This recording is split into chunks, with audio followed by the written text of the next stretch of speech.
আসসালামু আলাইকুম। আমার হাতে যে ফোনটি আছে সেটা হচ্ছে Redmi 8 বা 8A।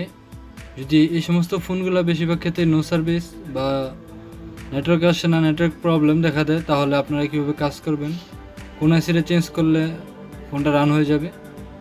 মূলত অনেক সময় দেখা গেছে আপনার আইসি থেকে প্রবলেম হতে পারে, অনেক সময় দেখা গেছে ওয়াটার ড্যামেজ হতে পারে, অ্যান্টিনা থেকে আসতে পারে।